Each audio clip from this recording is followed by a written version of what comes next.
안녕하세요. 은행원의 돈공부입니다. 세금을 아끼기 위해서 비과세 혜택이나 소득공제 받을 수 있는 방법 많이 찾아보셨죠? 비과세, 즉 세금을 안 낼 수 있는 대표적인 상품인 ISA에 대해서 얘기해 볼게요. 오늘은 ISA가 뭔지, 장단점이 뭔지, ISA 예금을 추천하지 않는 이유는 어떤 건지 말씀드릴게요.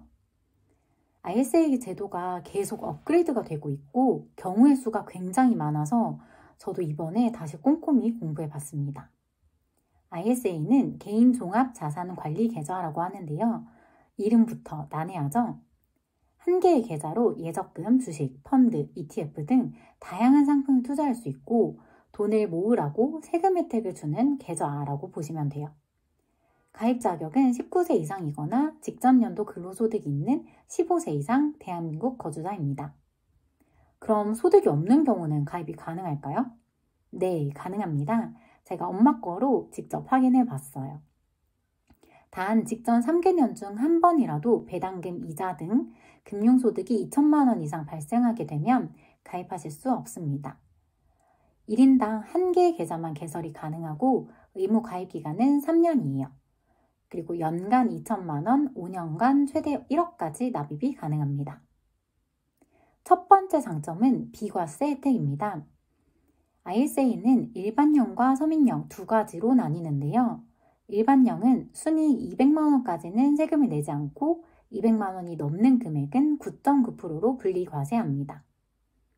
보통 이자나 배당을 받게 되면 소득세율이 15.4%니까 세금을 더 적게 내는 거겠죠? 서민형은 전년도 근로소득이 5천만 원 이하거나 종합소득이 3,800만 원 이하인 경우에 해당되는데요. 비과세 한도가 200만 원에서 400만 원으로 늘어나요. 해당되신다면 홈택스나 정부24에서 개인 종합자산관리계좌 가입용 소득확인증명서를 제출하시면 됩니다. 두 번째 장점은 손익통산이 가능한데요. 이익과 손실을 합쳐서 계산한다는 거예요. 예를 들어서 A 상품에서는 300만 원 손실이 나고 B 상품에서는 600만 원 이익이 났다면 순이익은 300만 원으로 계산하게 됩니다. 그래서 일반형은 200만 원은 세금을 내지 않고 100만 원에 대해서는 9.9%로 분리과세하게 되고요. 서민형은 300만 원 전부 비과세 대상이 됩니다. ISA 계좌가 아니라 일반 계좌인 경우에는 600만 원 이익에 대해서 전부 15.4%로 세금을 내야겠죠? 단 국내 주식형 펀드의 매매 차익은 원래부터 비과세 대상이라 손실이 나더라도 합쳐서 계산하지는 않습니다. 세 번째 장점은 과세 이연인데요. 한마디로 세금을 늦게 낸다는 의미거든요. 왜냐하면 해지하는 시점에 세금을 한 번에 내기 때문에 해지 전까지 기간 동안은 세금을 내야 하는 돈도 투자할 수 있게 되는 거예요.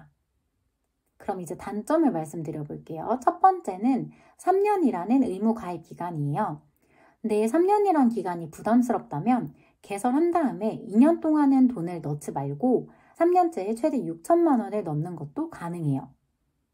그래서 지금 당장 돈을 넣지 않더라도 연봉이 적을 때 미리 가입해 두시면 좋습니다. 그러면 비과세 한도도 400만 원까지 챙겨가실 수 있겠죠? 두 번째 단점은 해외 주식은 투자가 불가능해요. 다만 국내에 상장한 해외 투자 ETF로는 가능합니다. 세 번째는 중도 해지를 하게 되면 비과세 혜택을 받은 부분에 대해서 다시 세금을 내야 돼요.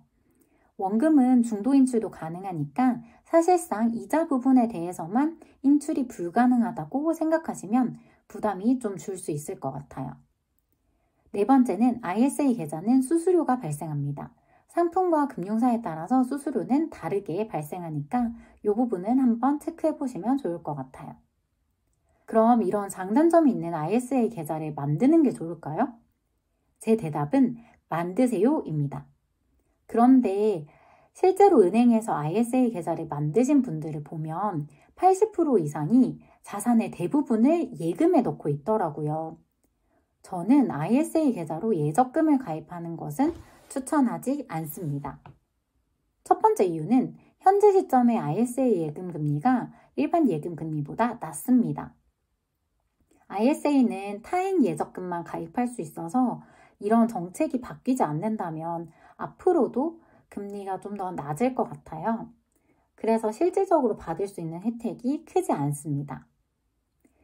은행연합회 소비자 포털에 들어가면 예금 금리를 비교해 볼 수 있는데요. 현재 1년 예금 기준으로 ISA 예금은 3.9%가 가장 높습니다. 반면 일반 예금은 최고 금리가 4.3%네요. ISA는 수수료가 발생한다고 말씀드렸죠? 이 수수료가 얼마인지 확인해 보기 위해서 ISA 다모아라는 사이트에서 신탁형 수수료 비교 공식 자료를 확인해 봤는데요. 예금은 0.1% 수준이었습니다. 예시를 들어서 한번 볼게요. 최고 금리 기준으로 계산해 봤습니다. 1,000만 원을 1년 동안 예금한다고 했을 때 ISA에서는 이자가 39만 5천 원 발생하지만 수수료가 만원 발생해서 최종 수익은 38만 5천 원이 돼요. 일반 예금에서는 이자가 43만 원 발생하지만 세금이 6만 6,220원 발생해서 최종적으로 36만 3,780원이 발생합니다. 결국 최종 수익을 비교했을 때는 한 2만 원 정도밖에 차이가 나지 않았어요. 두 번째는 비과세 한도의 기회비용인데요. ISA 계좌 안에서 발생하는 순수익 중 일반형은 200만 원, 서민형은 400만 원까지 비과세 한도를 받을 수 있잖아요. 근데 아까처럼 1,000만 원을 예금에 넣게 되면 해당 한도에서 39만 5천 원을 차감하게 되는 거거든요.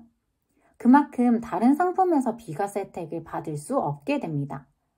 비과세 한도 200만 원은 계좌 해지 시점까지 모든 순수익에 대해서 계산하기 때문에 만약에 예금으로 2천만 원씩 3년에 넣게 되면 비과세 혜택 200만 원을 다 써버릴 수도 있게 되는 거예요. 최대한 쉽게 말씀드리고 싶었는데 오늘 내용 자체가 세금이랑 연결되어 있어서 좀 복잡하다고 느끼실 수 있을 것 같아요. 사실 ISA 계좌는 종류가 3가지가 있는데 이것까지 설명드리면 너무 길어질 것 같아서 어떤 상품으로 가입하면 좋은지랑 같이 다음 영상에서 설명드릴게요. 감사합니다.